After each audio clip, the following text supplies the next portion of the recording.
బెంగళూరు హైదరాబాద్ తరహాలో విజయవాడకు night life culture రానుంది. ప్రభుత్వం హోటళ్ల పనివేళలను రాత్రి 12 గంటల వరకు పొడిగించింది. ఈ నిర్ణయం ఫుడ్ లవర్స్, ఉద్యోగస్తులకు, ట్రావెలర్లకు గుడ్ న్యూస్ గా మారింది. రాత్రివేళ బజిలింగ్ నైట్ లైఫ్ అనగానే మనకు ముంబై, బెంగళూరు, హైదరాబాద్, ఢిల్లీ లాంటి మెట్రో నగరాలు గుర్తుకొస్తాయి. అయితే ఇప్పుడు విజయవాడ కూడా ఆ లిస్టులో చేరేందుకు సిద్ధమైంది. ఇప్పటి వరకు రాత్రి 10 గంటలకే హోటళ్లను మూసివేయాల్సిన పరిస్థితి ఉండేది. ఇప్పుడు రాత్రి 12 గంటల వరకు హోటళ్లు తెరిచి ఉండేందుకు ప్రభుత్వం అనుమతి ఇచ్చింది. విజయవాడలో ఇప్పటికే ఉన్న టాప్ 5 స్టార్ హోటల్స్తో పాటు నైట్ ఫుడ్ హబ్లు, రాత్రివేళల హాట్ స్పాట్స్ అనేకం ఉన్నాయి.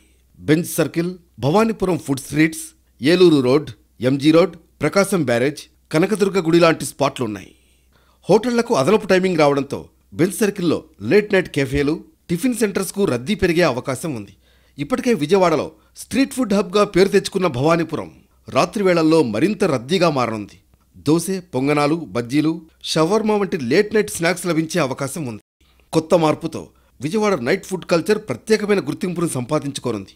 భవిష్యత్తులో విజయవాడను బెంగళూరు, హైదరాబాద్ తరహాలో 24/7 యాక్టివ్ సిటీగా అభివృద్ధి చేయాలని ప్రభుత్వం ప్రయత్నిస్తే ఫుడ్ లవర్స్కే కాదు, టూరిజం రంగాలకు సానుకూలంగా మారనుంది.